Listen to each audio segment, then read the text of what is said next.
Welcome to the Borland Climb. We hope this video helps. In this video, I will explain how to cook Gulf shrimp.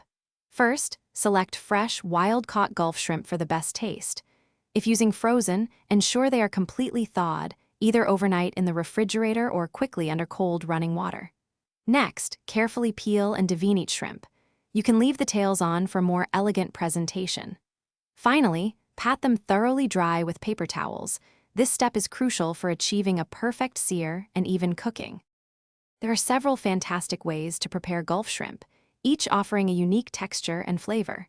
Sautéing them in a hot pan with butter or olive oil is incredibly fast and delicious.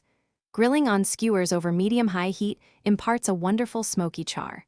For a lighter touch, boiling or steaming yields tender shrimp, perfect for a classic shrimp cocktail.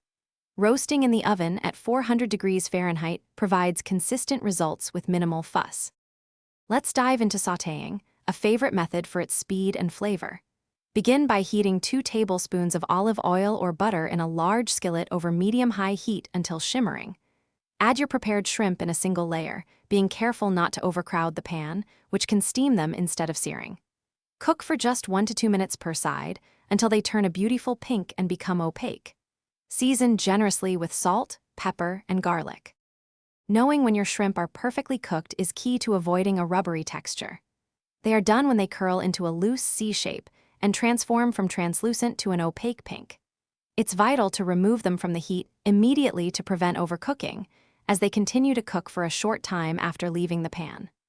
Serve your delicious Gulf shrimp hot, perhaps with fresh lemon wedges, a zesty dipping sauce, or as a star ingredient in your favorite dish. Thanks for watching. Consider subscribing if we helped you.